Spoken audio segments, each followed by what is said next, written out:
어머님? 이게 무슨 짓이에요? 아, 사돈 그게 어떻게 된 거냐면, 누가 여기서 지내라고 했어요? 잠깐만요. 여보, 당신 책상이 남편이 평생 아끼던 책상은 한쪽 구석에 처박혀 있었고 그 자리에는 안사돈의 운동기구가 놓여 있었습니다. 벽에 걸려 있던 남편의 사진들은 모두 사라지고 대신 안사돈의 가족 사진들이 걸려 있었습니다.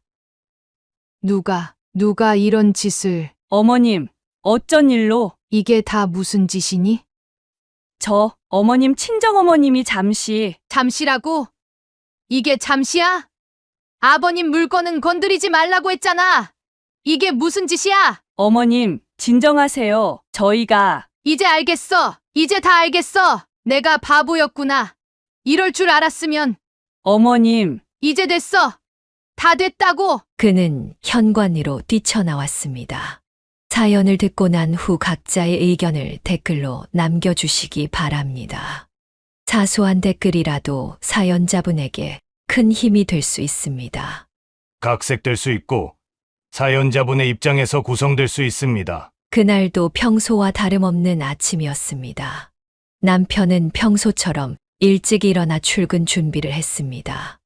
여보, 오늘은 일찍 들어올게요. 저녁에는 뭐 드시고 싶으세요? 당신이 해주는 거면 다 좋아요. 그것이 남편과 나눈 마지막 대화였습니다. 그날 오후 갑자기 걸려온 전화 한 통. 남편이 회사에서 갑자기 쓰러졌다는 소식이었습니다. 급히 달려간 병원에서 의사는 급성 심근경색이라고 했습니다. 여보, 제발 정신 차리세요. 중환자실 앞에서 그는 밤새 기도했습니다. 하지만 하늘은 그의 기도를 듣지 않았습니다. 수술은 성공적이었지만 뇌 손상이 심각합니다. 의사의 말에 그의 세상이 무너져 내렸습니다. 한 달간의 병원 생활, 남편은 끝내 의식을 찾지 못했습니다. 여보, 일어나세요. 우리 애들 결혼도 봐야 하고 손주도 안아봐야 하잖아요. 마지막 순간까지 그는 남편의 손을 꼭 잡고 있었습니다. 심장이 멈추는 순간까지 아버지, 두 아들도 끝내 아버지의 마지막 말씀을 듣지 못했습니다. 너무나 갑작스러운 이별이었습니다. 장례를 치르고 집으로 돌아온 날, 그는 남편의 물건들을 하나하나 만져보았습니다. 아침에 급히 나가며 걸어둔 넥타이, 일담한 신문, 책상 위에 놓인 안경. 이제 어떻게 살아야 하나? 30년을 함께 한 사람이 이렇게 갑자기 떠나버린다는 것이 믿기지 않았습니다. 여보, 우리 더 살아야 하잖아요. 당신이 그렇게 아끼던 이 집에서 남편이 평생을 바쳐 일구어온 이 집. 은퇴하면 함께 텃밭도 가꾸고 손주들도 보면서 살자던 그 약속이 이렇게 허무하게 깨져버렸습니다. 그날 이후로 3년, 그는 남편의 흔적이 가득한 이 집에서 혼자만의 시간을 보내며 살았습니다. 아들들은 각자의 삶이 있었고 그는 점차 고독에 익숙해져 갔습니다. 여보, 보고 싶어요. 매일 밤 남편의 사진을 보며 그는 눈물을 흘렸습니다. 하지만 시간이 모든 것을 치유한다고 했던가요? 그의 눈물도 조금씩 마르기 시작했습니다. 그렇게 시작된 그의 홀로서기. 그것은 예상치 못한 새로운 인생의 시작이었습니다. 장인숙 여사님의 두 아들은 서로 다른 길을 걷고 있었습니다. 큰 아들 39세, 작은 아들 33세. 그는 텅 빈 집 거실에 앉아 한숨을 내쉬었습니다. 이제 큰애도 40이 다 되어 가는데 아직도 애기 소식이 없네. 남편과 사별한 지 3년, 혼자 있는 시간이 많아질수록 자식들 걱정은 더욱 커져만 갔습니다. 6년 전 큰아들이 결혼할 때만 해도 곧 손주를 안을 수 있을 거라 기대했는데 아직도 그런 기쁜 소식은 들려오지 않았습니다. 작은애는 또 어떻고 맞선도 보자는 말을 죽어도 안 하네. 그는 작은 아들의 모습도 떠올렸습니다. 취직도 했고 나이도 적지 않은데 결혼은 생각도 안 하는 것 같아 속이 타들어갔습니다. 지난 주말 친구들과 모임에서도 다들 손주 자랑을 하는데 그는 할 말이 없었습니다. 창밖으로 노을이 지고 있었습니다.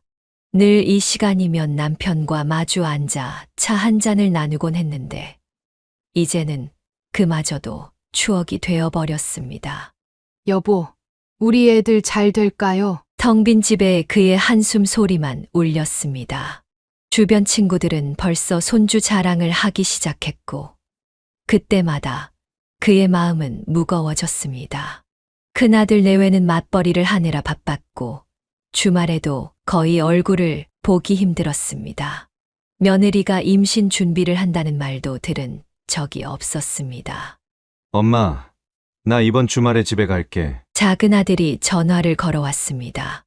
그래, 오랜만이네. 엄마가 반찬 많이 해놓을게. 그는 반가운 마음에 얼른 장을 보러 나갔습니다. 시장에서 작은 아들이 좋아하는 재료들을 고르면서 그의 마음은 설렜습니다. 이번엔 결혼 얘기라도 꺼내볼까? 혼자서 장바구니를 끌고 집으로 돌아오는 길, 남편이 살아계셨다면 이런 걱정도 덜했을 텐데 하는 생각이 들었습니다. 주말이 되어 작은 아들이 집에 왔습니다. 엄마, 아빠가 계셨으면 좋았을 텐데. 작은 아들이 아버지의 사진을 보며 말했습니다. 그러게, 너희들 결혼하고 손주 보시는 게 소원이었는데. 죄송해요, 엄마. 제가 너무 독단적이었죠? 아니야, 내 인생인데 뭐. 엄마가 너무 조급했나 봐. 작은 아들은 엄마의 어깨를 꼭 껴안았습니다. 그는 아들의 품에서 눈물을 훔쳤습니다. 남편이 떠난 후 처음으로 아들과 이렇게 마음을 나누는 것 같았습니다. 퇴근하고 돌아가는 길에 작은 아들이 다시 전화를 걸어왔습니다. 엄마, 다음에 또 갈게요. 제가 이제 좀 달라질게요. 그래, 우리 아들. 전화를 끊고 그는 사진 속 남편을 바라보았습니다. 남편이 떠난 후 처음으로 작은 아들에게서 희망적인 변화를 느낄 수 있었습니다. 이제는 조금씩 나아질 것 같다는 생각에 그의 마음이 따뜻해졌습니다. 몇 달이 지나 어느 저녁 작은 아들에게서 전화가 왔습니다. 그는 텅 빈 거실에서 뜨개질을 하며 TV를 보다가 전화를 받았습니다. 엄마, 시간 되세요? 할 말이 있어서요. 그래, 무슨 일인데? 평소와 다른 어색한 목소리에 그는 의아했습니다. 제가 만나는 사람이 생겼어요. 그의 심장이 쿵 하고 뛰었습니다. 정말? 어떤 사람인데? 그는 최대한 담담한 목소리를 내려 노력했습니다. 회사 같은 팀의 김소연이라고. 이번 주말에 한번 인사드리고 싶다고 하는데. 그래. 아니, 그러면 좋지. 그는 기쁨을 억누르며 대답했습니다. 전화를 끊고 나서야 그는 참았던 미소를 지었습니다. 남편의 사진을 바라보며 중얼거렸습니다. 여보, 드디어 작은 애가. 눈시울이 붉어졌습니다. 이런 순간에 남편이 곁에 있었다면 얼마나 좋았을까 하는 생각에 마음이 먹먹해졌습니다. 그는 일어나 부엌으로 향했습니다. 처음 보는 자리인 만큼 부담스럽지 않게 밖에서 만나는 게 좋을 것 같았습니다. 아들아, 첫 만남은 식당에서 하는 게 어떨까? 네, 저도 그게 좋을 것 같아요. 이번 주말에 식사 한번 같이 하시죠. 토요일 저녁 약속한 식당에서 그는 작은 아들의 여자친구를 처음 만났습니다. 단정하고 예의 바른 모습의 소연이 인사를 건넸습니다. 안녕하세요. 어머님 처음 뵙겠습니다. 저는 김소연이라고 합니다. 어서 와요. 우리 작은 애랑은 어떻게 만나게 된 거예요? 같은 팀에서 일하다가 자연스럽게 가까워졌어요. 벌써 5개월이 되어 가네요. 식사하는 내내 그는 소연의 이야기를 유심히 들었습니다. 회사에서 인정받는 실력자라는 것, 부모님과 함께 살면서도 자신의 몫은 스스로 해결한다는 것, 요리에 관심이 많다는 것까지 모든 게 마음에 들었습니다. 다음에는 제가 직접 요리해드리고 싶어요. 어머님. 그래요. 기회가 되면 우리 집에서. 집으로 돌아와 그는 남편의 사진 앞에 앉았습니다. 여보, 우리 작은애 참 좋은 사람 만났어요. 당신이 보셨으면 얼마나 좋아하셨을까. 그는 사진 속 남편의 미소를 바라보며 눈물을 닦았습니다. 오랫동안 기다려온 작은 아들의 연애 소식. 그것만으로도 충분히 기쁜 하루였습니다. 이제 큰아들의 아이 소식만 들려온다면 더 바랄 게 없을 것 같았습니다. 일주일이 지나 큰아들 부부가 집에 왔을 때 그는 작은 아들의 여자친구 소식을 전했습니다. 거실에 걸린 남편의 사진을 바라보며 큰아들 부부와 마주 앉았습니다. 이번에 작은애가 여자친구 생긴 거 알아? 그는 기쁜 마음에 며느리에게 말을 꺼냈습니다. 네. 아, 그러시군요. 큰며느리의 반응이 생각보다 차가웠습니다. 지난주에 만났는데 참 괜찮더라고. 이번 주말에 집에서 다 같이 식사라도 하면 어떨까? 어머님, 그건 좀. 큰며느리가 곤란한 표정을 지으며 말을 이었습니다. 아직 결혼도 약속하지 않은 사이에 벌써 집에 데려오시는 건 좀 이른 것 같아요. 아니, 그래도 가족들끼리 한 번은. 요즘 젊은 사람들은 그렇게 안 해요. 서로 부담스러워할 것 같은데. 큰며느리의 말에 그는 말문이 막혔습니다. 큰아들도 아내의 편을 들었습니다. 나야 작은애가 좋은 사람 만난 것 같아서. 그는 속상한 마음을 감추지 못했습니다. 어머님, 절대 반대하는 건 아니에요. 다만 시기가 너무 이른 것 같아서. 큰며느리가 조심스럽게 말을 이었습니다. 결혼을 전제로 만나는 게 아니라면 너무 서두르실 필요는 없잖아요. 저도 처음 어머님 뵐 때 얼마나 부담스러웠는지 아세요? 그는 창밖을 바라보았습니다. 남편이 살아계셨다면 이런 상황에서 어떤 말씀을 하셨을까 하는 생각이 들었습니다. 그래, 내 말도 일리가 있구나. 저녁 식사를 마치고 큰아들 부부가 돌아간 후 그는 혼자 남편의 사진을 바라보았습니다. 여보, 내가 너무 서두르나요? 그래도 작은애가 좋은 인연 만난 것 같아서. 그때 작은 아들에게서 전화가 왔습니다. 엄마, 이번 주말에 소연이가 요리해드리고 싶다고 하는데 그는 잠시 망설였습니다. 아들아, 그게 네, 조금 더 시간을 가지는 게 어떨까? 처음부터 너무 서두르면. 전화 너머로 작은 아들의 한숨 소리가 들렸습니다. 형수님이 뭐라고 하셨죠?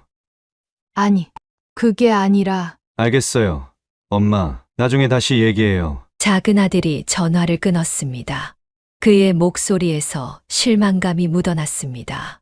밤이 되어 그는 텅 빈 집에서 남편의 사진을 바라보며 한숨을 쉬었습니다. 이런 상황에서 남편이었다면 분명 지혜로운 조언을 해주었을 텐데 혼자서 이런 결정들을 해야 한다는 게 때로는 너무 무거웠습니다. 다음 날 큰며느리에게서 문자가 왔습니다. 어머님, 저 때문에 마음 상하신 거 아니시죠? 그는 한참을 고민하다가 답장을 보냈습니다. 아니야. 내 말이 맞아. 내가 너무 서둘렀나 봐. 하지만 그의 마음 한켠에는 여전히 답답함이 자리 잡고 있었습니다. 모두가 좋은 뜻으로 한 말들인데 왜 이렇게 서로가 불편해졌는지 이해할 수 없었습니다. 남편이 있었다면 이런 상황을 어떻게 풀어갔을까? 그는 긴 밤을 뒤척이며 생각했습니다. 한 달이 지나고 마침내 가족들이 모두 모이는 자리가 마련되었습니다. 그는 텅 빈 집을 나서며 남편의 사진을 한 번 더 바라보았습니다. 여보, 오늘 좋은 자리가 되게 해주세요. 약속 시간보다 일찍 도착한 식당에는 이미 큰아들 부부가 와 있었고 곧이어 작은 아들과 소연이가 들어왔습니다. 안녕하세요. 처음 뵙겠습니다. 소연이가 공손하게 인사를 했습니다. 이쪽이 우리 형이고 형수님이야. 안녕하세요. 김소연이라고 합니다. 네, 반가워요. 큰며느리의 목소리는 차가웠습니다. 식사가 시작되고 테이블에는 어색한 침묵이 흘렀습니다. 소연 씨는 회사에서 어떤 일을 하시나요? 큰며느리가 갑자기 물었습니다. 네, 저는 마케팅팀에서 일하고 있어요. 지난달에 승진도 했답니다. 아, 요즘 젊은 분들은 일이 최우선이시네요? 큰며느리의 말에 날이 서 있었습니다. 그렇진 않아요. 일과 가정의 균형을 잘 맞추고 싶어요. 소연이가 부드럽게 대답했습니다. 요즘은 다들 그렇게 말씀하시죠. 근데 보통 커리어 우먼들은 결혼 후에 시댁에 신경 쓸 시간이 없더라고요. 형수님은 전업주부신가요? 소연의 말에도 똑같이 날이 서 있었습니다. 그는 둘 사이의 미묘한 신경전을 눈치채고 얼른 화제를 돌렸습니다. 소연 씨는 요리도 잘한다면서요? 네, 주말마다 새로운 레시피를 연구해요. 아이고, 바쁜데 언제 그런 걸 다 하세요? 큰며느리가 또다시 말했습니다. 시간 관리만 잘하면 다 할 수 있어요. 형수님도 한번 해보시면 좋을 것 같아요. 전 시부모님 모시느라 바빠서요. 요즘 젊은 분들처럼 자기 시간을 많이 가질 순 없네요. 소연의 표정이 굳어졌습니다. 그는 남편 사진이 든 지갑을 꽉 쥐었습니다. 이런 상황에서 남편이었다면 어떻게 대처했을까? 앞으로 이 두 사람의 관계가 너무 걱정되었습니다. 디저트가 나왔지만 분위기는 더욱 차가워졌습니다. 새로운 가족의 시작이 될 것이라 기대했던 오늘 밤, 예상치 못한 긴장감이 식탁 위를 맴돌고 있었습니다. 디저트를 먹는 동안에도 두 사람 사이의 긴장감은 계속되었습니다. 그때 큰며느리가 갑자기 소연을 향해 물었습니다. 소연 씨는 결혼하면 어떻게 하실 생각이세요? 일은 계속 하실 건가요? 네, 물론이죠. 지금 제가 맡은 프로젝트들도 있고, 앞으로의 승진도 생각하고 있어서요. 아이는요? 큰며느리의 날카로운 질문이 이어졌습니다. 결혼하고 2년 정도는 저희 둘만의 시간을 가지고 싶어요. 그동안 승진도 하고, 내 집 마련도 하고, 요즘 젊은 사람들은 다 그렇게 계획적인가 봐요? 큰며느리의 말에는 비꼬는 듯한 뉘앙스가 묻어 있었습니다.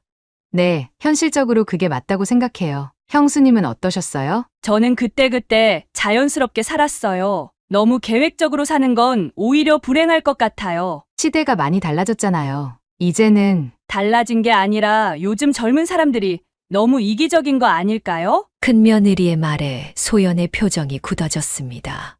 이기적이라뇨? 미래를 준비하는 게 왜? 얘들아 좀 먹으면서. 그녀가 말을 막아보려 했지만 이미 늦었습니다. 어머님, 제가 하는 말이 틀렸나요? 요즘 젊은 사람들은 너무 자기중심적이에요. 결혼은 양가 부모님도 생각해야 하는 거잖아요. 형수님, 부모님을 생각 안 하는 게 아니에요. 다만 현실적으로 현실적. 그런 말로 포장해도 결국은 자기 편한 대로 사는 거죠. 그는 남편의 사진이 든 지갑을 꽉 쥐었습니다. 이런 상황에서 남편이었다면 어떻게 중재했을까? 그만해라 소연이도 다 생각이 있어서. 어머님, 전 도련님 걱정돼서 하는 말이에요. 나중에 후회하지 않았으면 해서. 형님, 저도 진심으로 가족을 생각해서 하는 말이에요. 두 사람의 말이 점점 더 날카로워졌습니다. 작은 아들은 난처한 표정으로 소연의 손을 잡았고 큰아들은 아내를 달래보려 했지만 소용없었습니다. 집으로 돌아오는 길, 그는 깊은 한숨을 내쉬었습니다. 남편의 사진을 보며 중얼거렸습니다. 여보, 어떻게 해야 할까요? 세상이 너무 빨리 변하나 봐요. 오늘 저녁의 충돌은 단순한 세대 차이가 아닌 가치관의 근본적인 차이였습니다. 앞으로 이 간극을 어떻게 메워야 할지 그의 마음은 무거워졌습니다. 그렇게 한 고비가 지나갔습니다. 그리고 얼마 지나지 않아 다른 사건이 생겼습니다. 처음에는 그저 무심한 관심이라고 생각했습니다. 큰며느리가 집안 구석구석을 둘러보며 이것저것 물어보는 것을. 어머님, 이 집 참 좋은 자리에 있네요? 그래, 너희 아버님이 평생 모아서 산 거야. 역세권에다가 학군도 좋고 나중에 재개발되면 대박 날 것 같아요. 그때는 그저 며느리의 평범한 관심으로만 들렸습니다. 어느 날 이웃집 순자 씨가 찾아왔습니다. 장 여사님, 며느님이 요즘 부동산을 자주 들리시나 봐요? 부동산이요? 네, 여기 시세도 알아보고 김 사장이 그러더라고요. 그의 마음에 작은 불안이 피어나기 시작했습니다. 며칠 후 현관문 앞에서 우연히 큰며느리의 전화 통화가 들렸습니다. 그래, 여기가 역세권이야. 우리 시어머니 댁 지하철역이랑 가깝고 학교도 바로 앞이야. 나중에 애 낳으면 완전 좋을 것 같아. 가슴이 철렁 내려앉았습니다. 남편이 평생을 바쳐 장만한 이 집을 며느리는 그저 부동산으로만 보고 있었던 것입니다. 시간이 지날수록 며느리의 본색이 드러났습니다. 주말마다 찾아와서는 집의 이곳저곳을 살피더니 이제는 아예 노골적으로 집 이야기를 꺼내기 시작했습니다. 어머님, 이 집 유지비가 많이 드시죠? 나이 드시면 관리도 힘드실 텐데. 표면적으로는 걱정하는 말투였지만 그 속내는 이미 뻔했습니다. 마을 사람들의 이야기가 하나둘 들려왔습니다. 며느리가 이웃들에게 은근히 시어머니 건강을 걱정하는 척하며 집 관련 정보를 캐물었다는 것을. 장 여사님 댁이 이 동네에서 제일 좋은 자리 아니에요? 며느님이 그러시더라고요. 어머님 혼자 계시기엔 너무 크다고. 결정적인 순간은 어느 날 저녁 마당에서 들린 큰아들 부부의 대화였습니다. 여보, 우리가 이 집으로 들어오면 어떨까요? 어머님은 좀 더 작은 집으로 모시고. 그래도 이건 좀. 당신도 봐요. 어머님 혼자선 이 큰 집 감당하기 힘드실 거예요. 우리가 사는 게 다 좋은 거 아니에요? 그날 밤 그는 뜬 눈으로 밤을 지새웠습니다. 여보, 우리 며느리가 이런 속셈이었을 줄이야. 창밖으로 달빛이 차갑게 비쳐들었습니다. 그의 마음도 그 달빛처럼 차갑게 식어갔습니다. 몇 달이 지나고 작은아들의 결혼 이야기가 구체화되면서 집안 분위기가 미묘하게 변하기 시작했습니다. 특히 큰며느리의 행동이 달라졌습니다.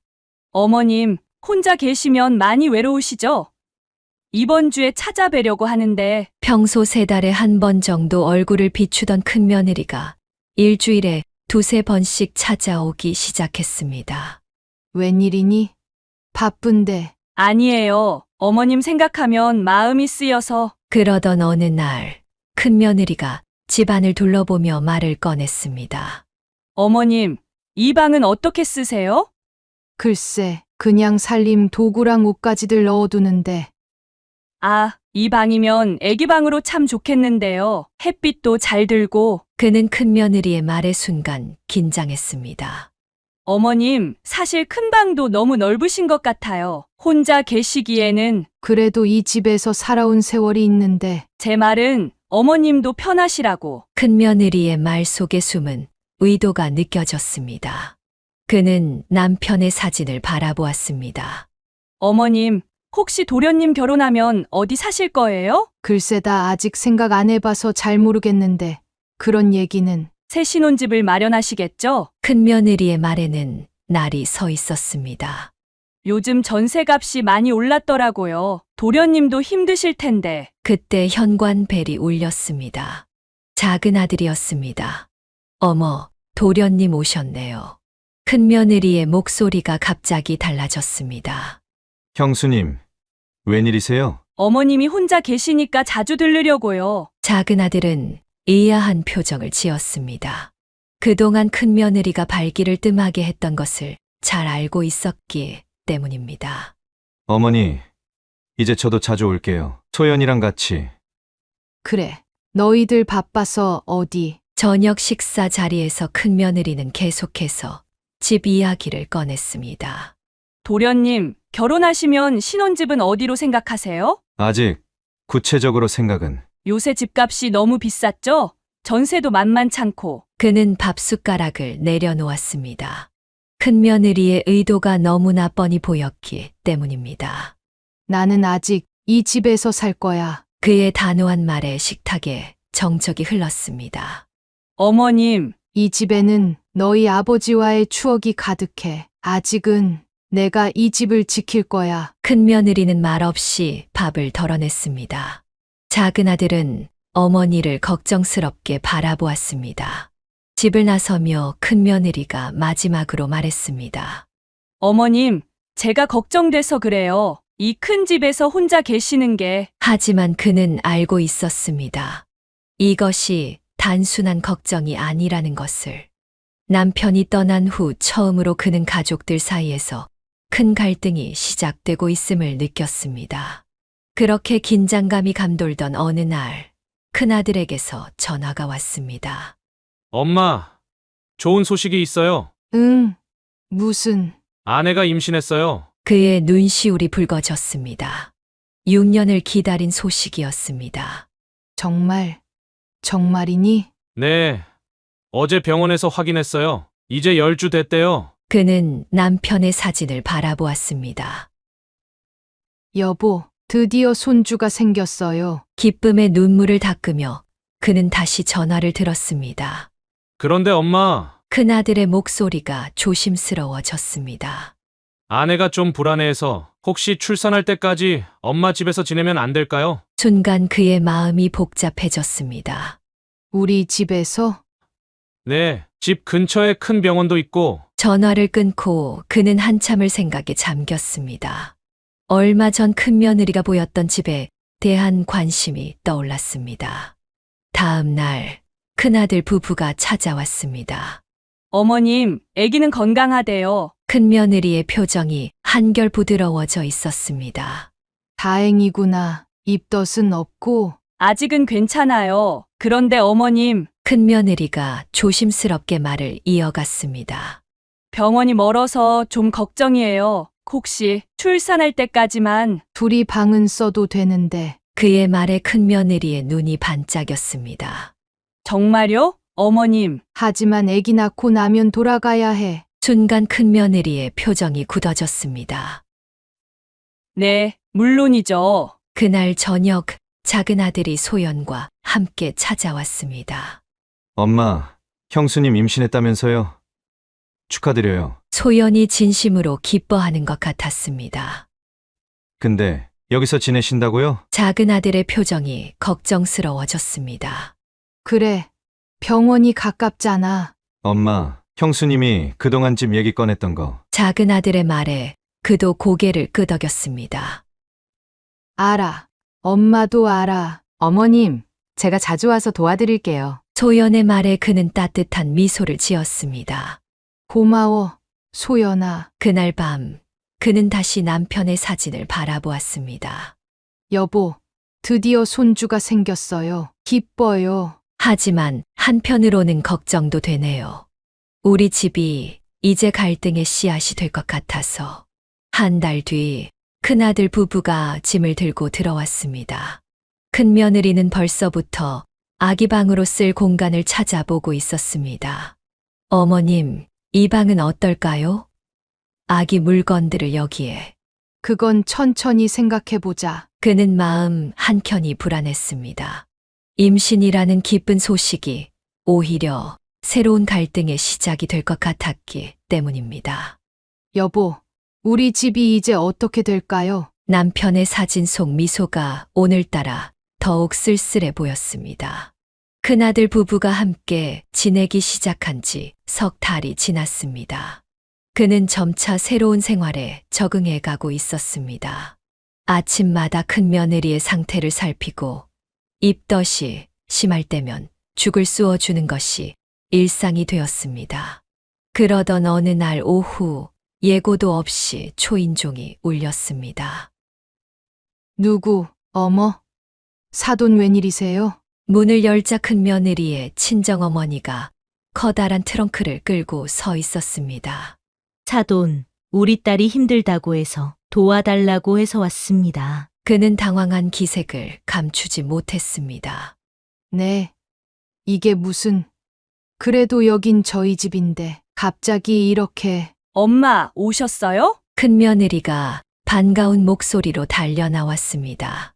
어머님, 우리 엄마가 절 도와주시겠대요. 방 하나만 내어주시면 안 될까요? 그게 갑자기... 임신부한테는 친정엄마가 최고잖아요. 어머님도 편하실 거예요. 큰며느리는 이미 결정된 일인 듯 말했습니다. 잠깐만, 아들한테도 얘기를... 제가 벌써 얘기했어요. 남편도 좋다고 했는걸요. 그는 순간 숨이 막혔습니다. 자신의 의견은 전혀 묻지도 않은 채 모든 게 결정되어 있었던 것입니다. 우리 딸이 얼마나 힘들어 하는데요. 아무리 그래도 제가 있어야죠. 뭐 집이 좀 좁긴 해도 있을 만하겠네요. 안사돈은 이미 짐을 들고 안으로 들어와 방을 둘러보고 있었습니다. 이 방이 좋겠네요. 햇빛도 잘 들고. 그는 남편의 사진을 무의식적으로 꼭 쥐었습니다. 어머님, 우리 엄마는 잠깐이에요. 아기 낳을 때까지만. 큰며느리의 말에 안사돈이 끼어들었습니다. 아니, 아기 낳고도 100일까지는 있어야지. 첫 아기인데. 그날 저녁 작은 아들이 소식을 듣고 달려왔습니다. 엄마, 괜찮으세요? 제가 형한테 전화해서 아니야. 임신한 며느리 생각해서라도. 그의 목소리가 떨렸습니다. 하지만 엄마, 이건 너무하잖아요. 아빠 물건들도 아직 알아. 하지만 지금은 참자. 그날 밤 그는 안방에서 작은 방으로 옮겨가며 남편의 사진을 바라보았습니다. 여보, 미안해요. 당신 물건들을 저렇게. 눈물이 흘렀습니다. 자신의 집에서 마치 손님이 된 것 같은 이 느낌 하나둘 침해되어 가는 공간들. 그리고 무엇보다 남편의 흔적이 지워져 가는 것 같은 서글픔이 밀려왔습니다. 다음 날부터 집안의 분위기는 완전히 달라졌습니다. 안사돈은 부엌을 장악하고 거실에서는 큰 소리로 전화 통화를 하기 시작했습니다. 아니, 집이 좀 낙후되긴 했는데.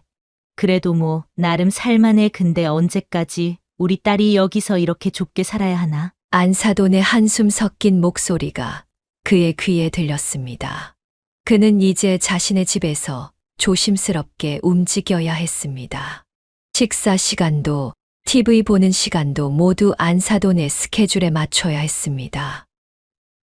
여보, 이제 어떡하죠? 밤마다 남편의 사진을 보며 그는 한숨을 내쉬었습니다. 아들의 행복을 위해 참아야 한다고 생각하면서도 자신의 일상이 완전히 무너져가는 것을 느낄 수 있었습니다. 시간이 지나고 드디어 큰며느리가 아들을 순산했다는 소식이 병원에서 전해졌습니다. 그는 첫 손주를 보자마자 눈물이 흘렀습니다. 여보, 우리 손주 봤어요. 당신 닮았네요. 퇴원 후 며칠이 지났지만 사돈은 나갈 기미를 보이지 않았습니다. 아무리 그래도 지금 나가라니요. 야박하십니다, 사돈. 그래도 우리 애기 100일까지는 봐줘야죠. 100일이요? 누구 마음대로 100일이라고 정했습니까? 그녀는 조심스럽게 말을 꺼냈습니다. 아이고, 첫 손주 키우시는데 그것도 못 봐주세요? 안사돈은 이미 완전히 자신의 공간으로 만들어 놓은 상태였습니다. 그러던 어느 날 큰아들 부부가 조심스럽게 제안을 해왔습니다. 엄마, 우리가 이 집에서 살면 어떨까요? 뭐라고? 어머님, 이제 저희가 이 집에 살면서 어머님은 저희 지금 신혼집으로 가시는 게. 그는 순간 귀를 의심했습니다. 너희들이 뭐 하자고? 엄마, 이 집이 병원이랑도 가깝고 이 집은 너희 아버지와 내가 함께 일군 곳이야. 무슨 소리를 하는 거니? 사돈 일단 진정하시고 서로 좋은 방법이잖아요. 안사돈이 끼어들었습니다. 좋은 방법이라고요? 내 집에서 나를 쫓아내자는 게요? 엄마, 그게 아니라 그녀는 부엌 식탁을 내리쳤습니다. 이게 얼마나 후한무치한 소리인 줄 알아요? 내 집에 와서 내 방에서 나를 쫓아내더니 이제는 아예 집까지 가져가겠다고? 엄마, 너무 그러지 마세요. 우리도 엄마 생각해서. 시끄러워. 너 내가 네 생각해서 그동안 참아뒀더니 뭐? 집을 내놓으라고? 그 다음엔 뭘 가져가려고? 그는 부엌 찬장에 그릇을 집어 바닥에 던졌습니다. 당장 나가.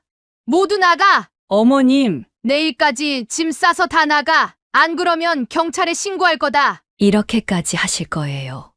그날 밤 그는 남편의 사진 앞에서 한없이 울었습니다.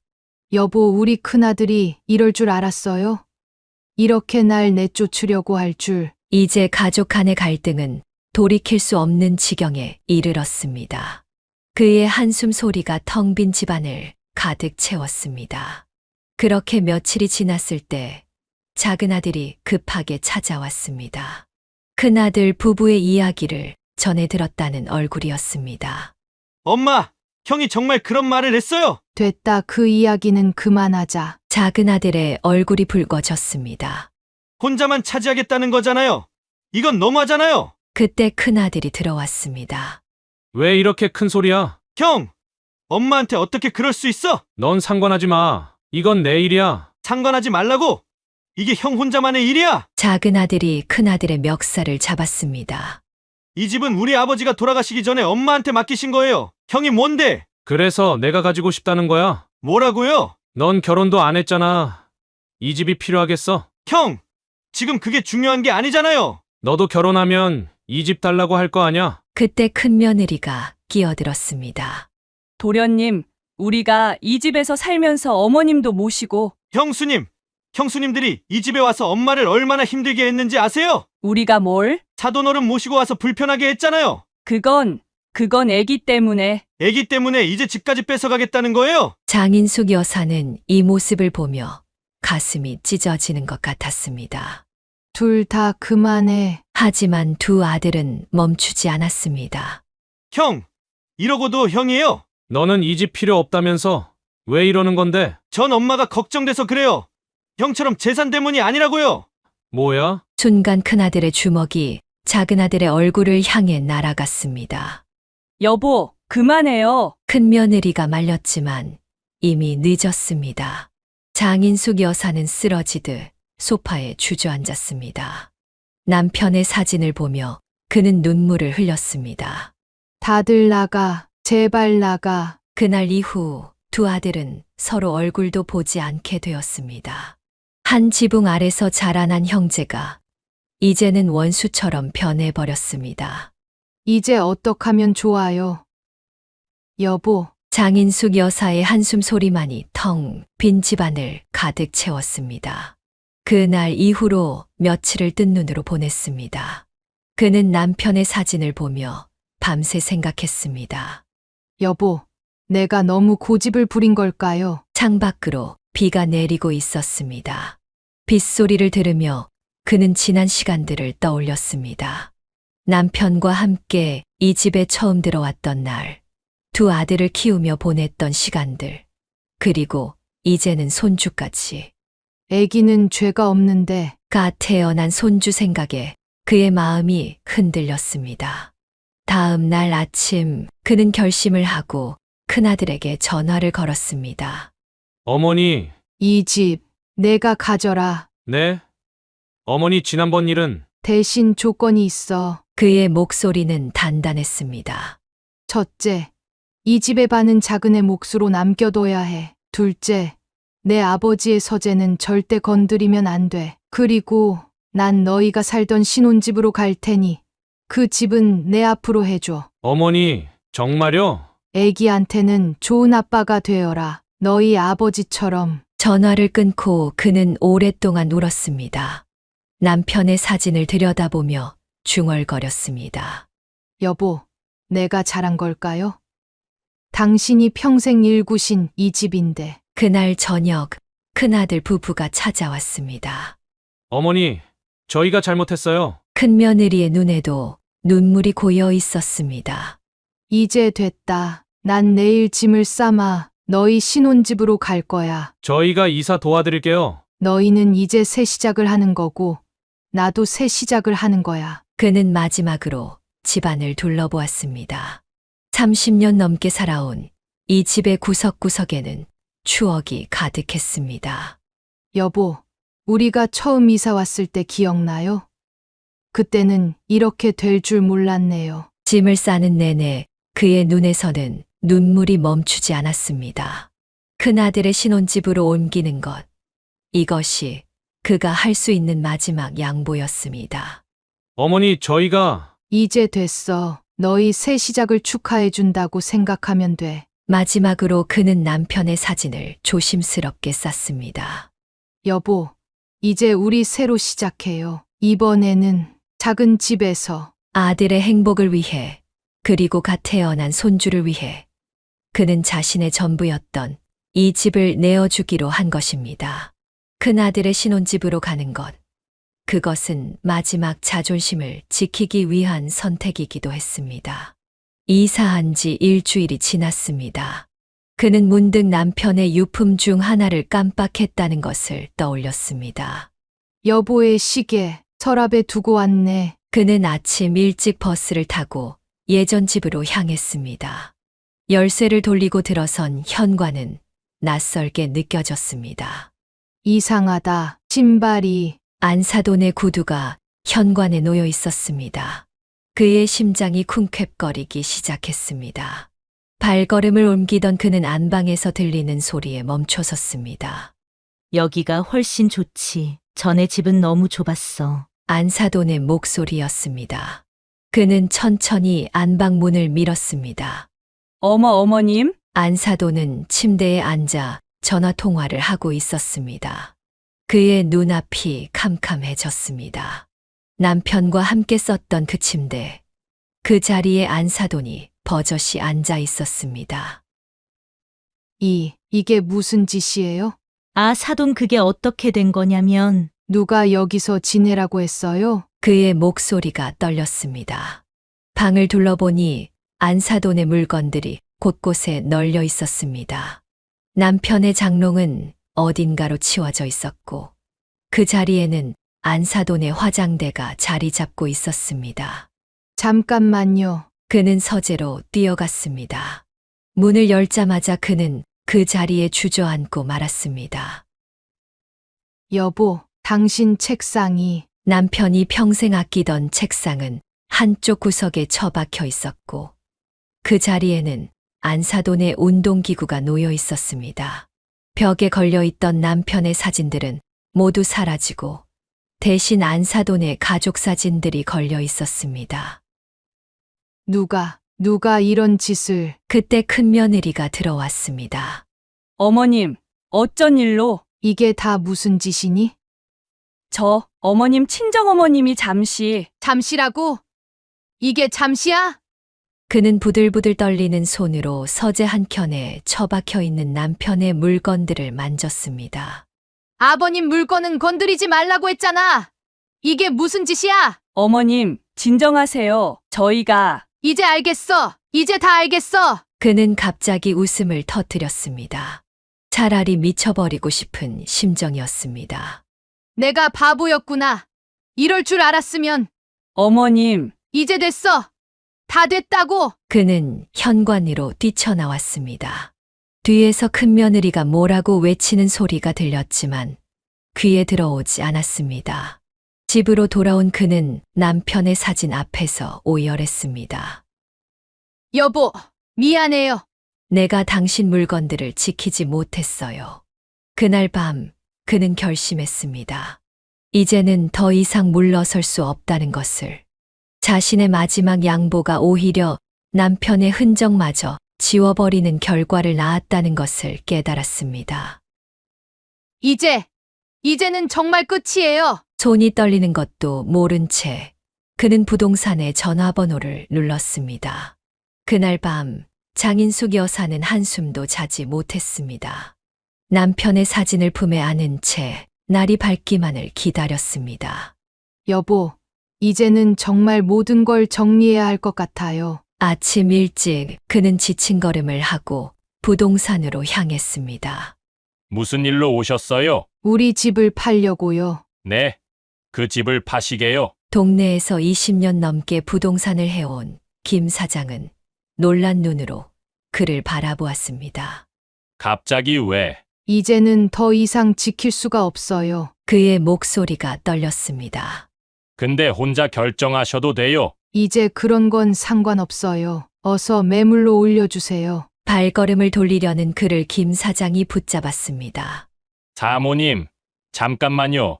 이거 큰일 날 수 있어요. 혼자 이렇게 결정했다가 나중에 다시 찾아오시는 분들이 많아서. 김 사장님, 제발요.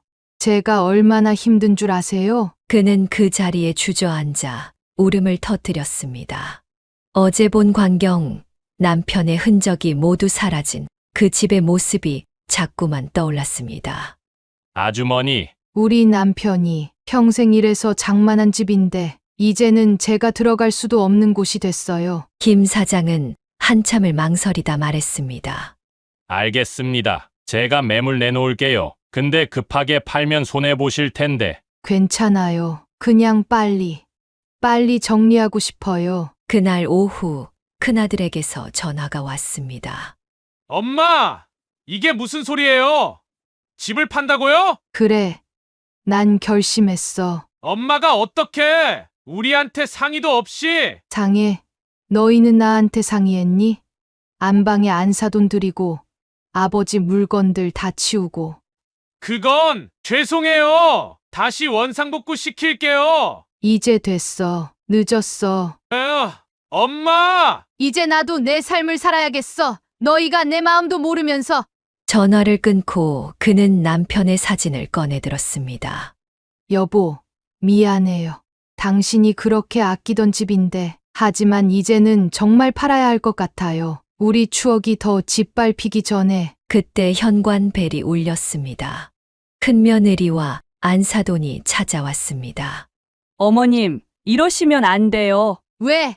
내 집인데 왜 못 팔아? 저희가 잘못했어요. 다시는 그러지 않을게요. 이제 와서 그런 말이 무슨 소용이야? 안사돈이 나섰습니다. 사돈, 제가 잘못했습니다. 제가 너무 제 멋대로 정말 죄송합니다. 제가 죽을 죄를 지었어요. 이제 됐어요. 다들 돌아가세요. 이게 내 마지막 선택이에요. 더 이상 내 자존심을 짓밟히면서 살고 싶지 않아. 문을 닫고 그는 다시 남편의 사진 앞에 앉았습니다. 이제는 돌이킬 수 없는 강을 건너고 있다는 것을 알았습니다. 하지만 이것이 자신의 존엄성을 지키는 유일한 방법이라고 믿었습니다. 여보, 이제 우리 새로 시작해요. 당신 유품이라도 제대로 지킬 수 있는 곳으로. 창밖으로 석양이 저물고 있었습니다.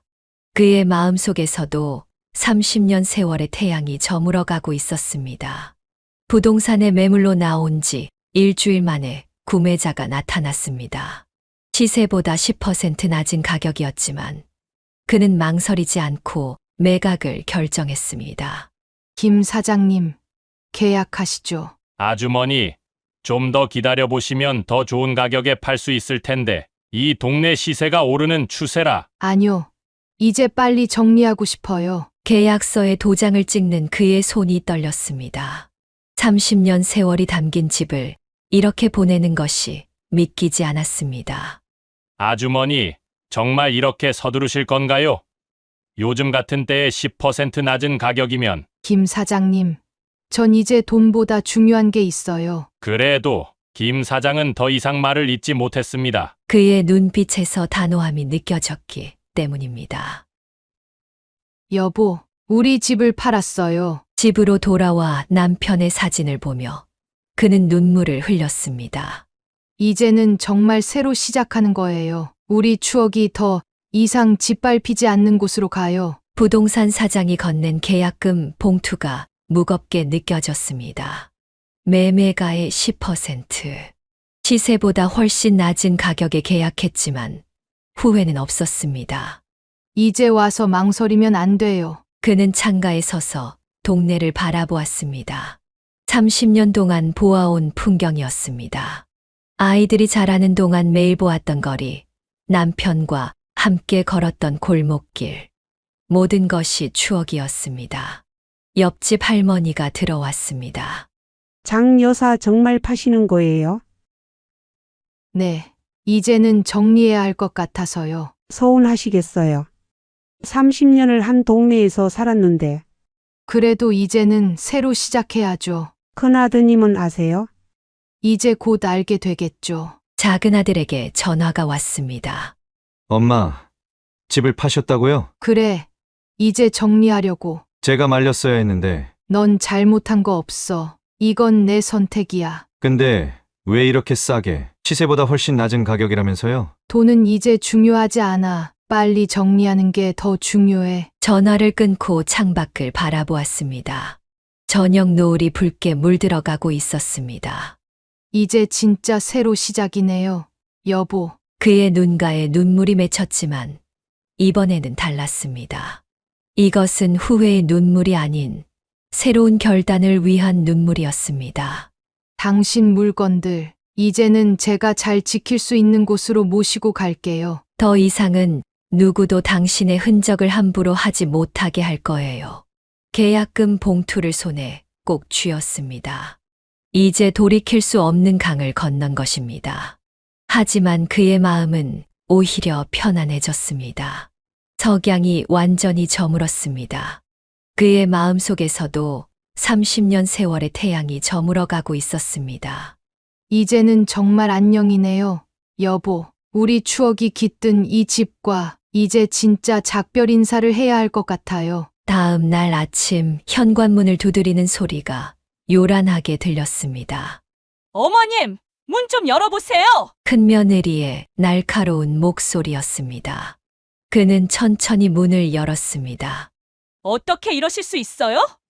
우리한테 한마디 상의도 없이. 상해, 너희는 내 안방에 안사돈 드릴 때 상했니? 그건 애기 때문에. 이제 와서 그런 말 하지 마. 너희 본색이 다 드러났잖아. 큰며느리의 얼굴이 붉어졌습니다. 어머님이 너무하시는 거 아니에요? 우리가 얼마나 잘 모시려고 했다고. 잘 모시다니? 날 내 방에서 쫓아내고 남편 물건들 다 치워버리고 그게 잘 모시는 거니? 그럼 뭐 빈집에 평생 혼자 사시게 놔둬야 했어요? 이 집은 내 집이야. 내가 뭔데? 네, 어머님 집이죠. 근데 그 집에서 우리도 살고 싶었던 거고 애기도 키우고 싶었던 거예요. 그래서 날 내쫓으려 했단 말이지? 어머님, 우리가 언제요? 넌 처음부터 이럴 생각이었던 거 아니니? 이 집 노리고. 뭐라고요? 큰며느리가 소리를 질렀습니다. 계산적인 건 어머님이시잖아요. 집값 올랐다고 이렇게 팔아치우시고 뭐? 우리 생각은 하나도 안 하시고 그냥 돈만 보시고. 이 입 다물어. 내가 돈이 급했으면 시세대로 팔았겠니? 그때 큰아들이 들어왔습니다. 엄마, 제발 이러지 마세요. 너도 똑같은 말 할 거면 나가. 엄마, 우리가 잘못했어요. 다시는. 이제 와서 그런 말이 무슨 소용이야? 어머님은 진짜 독하시네요. 큰며느리가 비웃듯 말했습니다. 그래, 난 독한 시어머니야. 근데 너는 시어머니 등쳐서 집 뺏으려던 며느리는 뭐가 다르니? 어머님! 이제 됐어. 다 나가. 내일이면 이 집 새 주인이 오실 거야. 엄마, 그리고 하나 더. 이제부터 난 너희 엄마 아니야. 너희도 이제 내 자식 아니야. 방문을 쾅 닫는 소리가 들렸습니다. 그는 떨리는 손으로 남편의 사진을 꺼내들었습니다. 여보, 우리 아들을 버렸어요. 이제 정말 돌이킬 수 없는 강을 건넜네요. 창밖으로 비가 내리기 시작했습니다. 그의 눈에서도 빗물처럼 눈물이 흘러내렸습니다. 경상도 고향 마을에 다시 돌아온 지도 한 달이 지났습니다.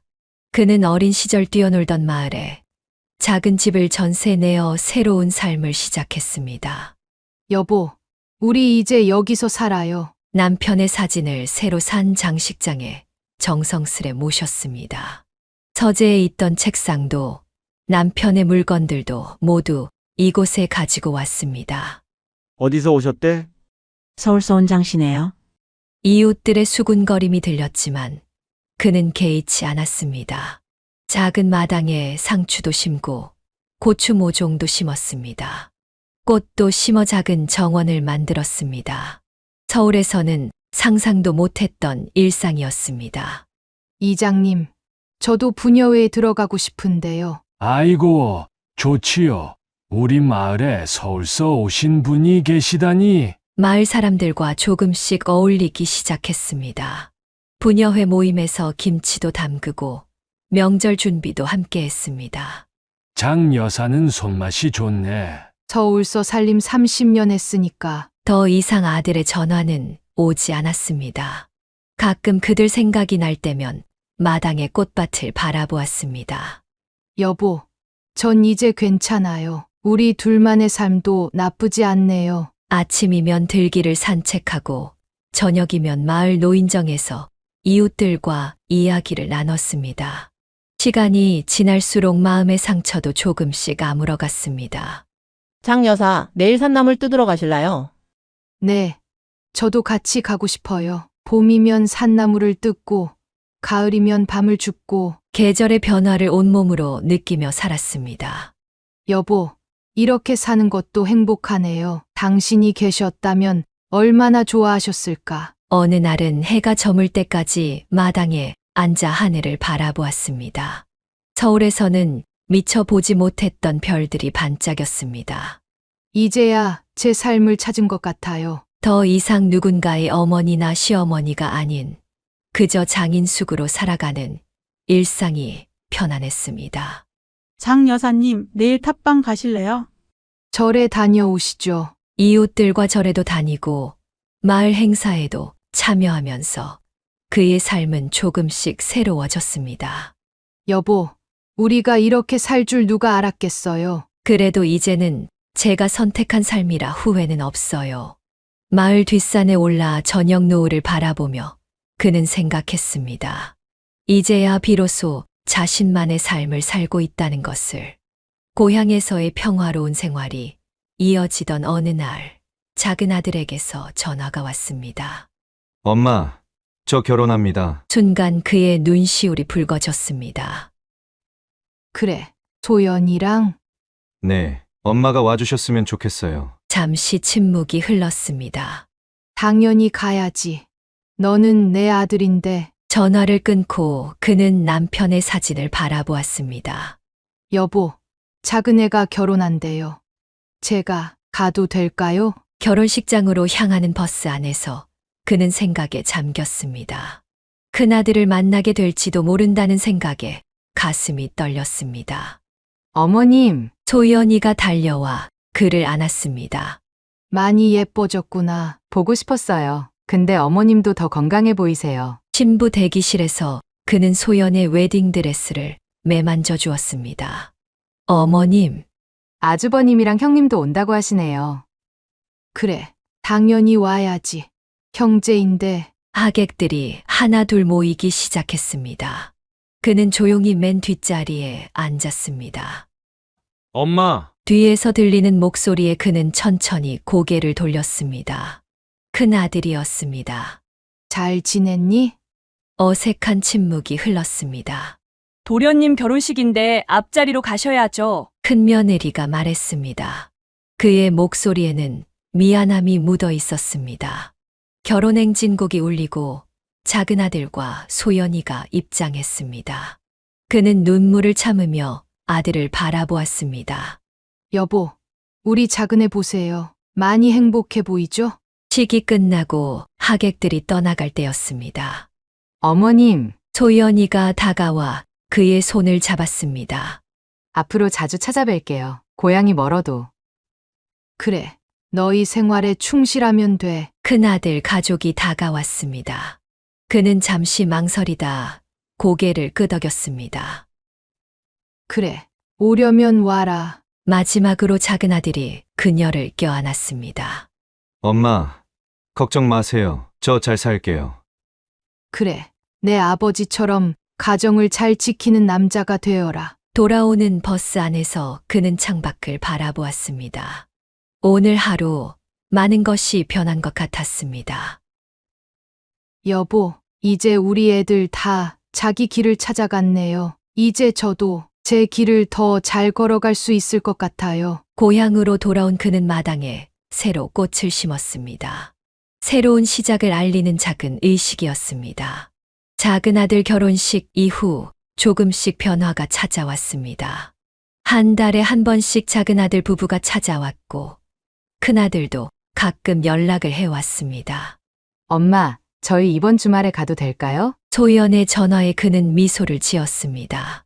그래, 마침 텃밭에서 상추랑 쌈채소가 한창이야. 고향집 마당에서 직접 기른 채소로 밥상을 차리는 동안 소연이는 옆에서 정성스레 돕곤 했습니다.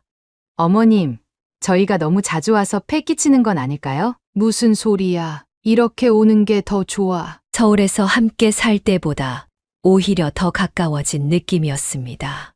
어느 날 큰아들의 조심스러운 전화가 왔습니다. 그래, 오려면 와라. 큰아들 가족이 찾아온 날 집안의 공기가 조금 무거웠습니다. 큰 며느리는 말없이 아이만 챙기며 조용히 있었습니다. 할머니, 이 꽃 예뻐요. 손주가 마당의 꽃들을 보며 즐거워했습니다. 그래, 할머니가 직접 심은 거야. 큰 며느리는 마당 한켠에 조용히 앉아 있었습니다. 여전히 풀리지 않은 앙금이 남아있는 듯 했습니다. 마당을 나서며 큰 며느리가 짧게 인사를 했습니다. 더 이상의 말은 없었습니다.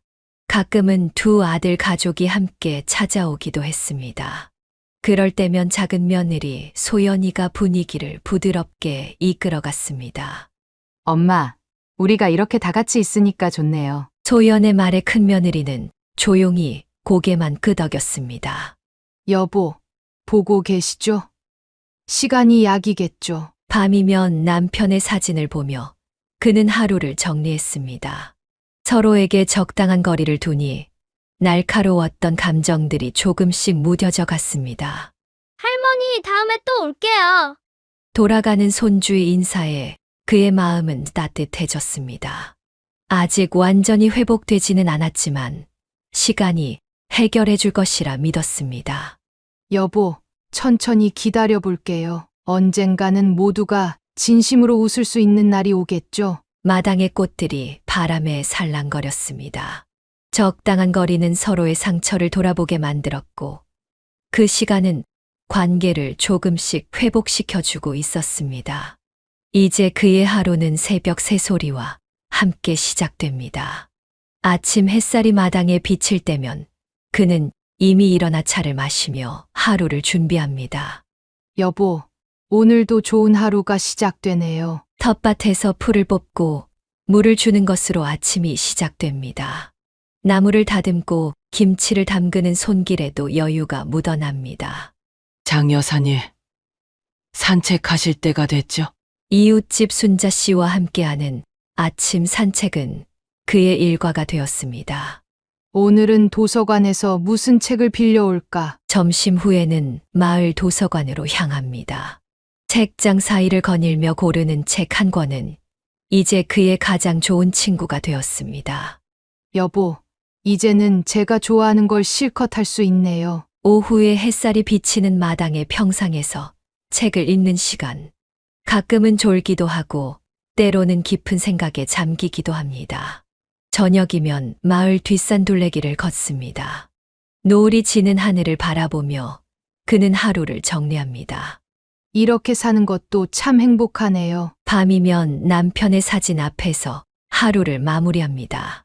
더 이상 슬픔도 그리움의 눈물도 없습니다. 대신 평온한 미소가 그의 얼굴에 머물러 있습니다. 여보, 이제야 진정한 제 모습을 찾은 것 같아요. 누구의 어머니도 시어머니도 아닌 그저 저 자신으로 살아가는 법을 배웠어요. 창밖으로 달빛이 스며듭니다. 그의 마음에도 은은한 달빛 같은 평화가 깃들어 있습니다. 이제 그는 알았습니다. 진정한 행복은 거창한 것이 아닌 이렇게 일상의 작은 순간들 속에 있다는 것을. 내일도 좋은 하루가 될 거예요. 잠자리에 들며 그는 미소 짓습니다.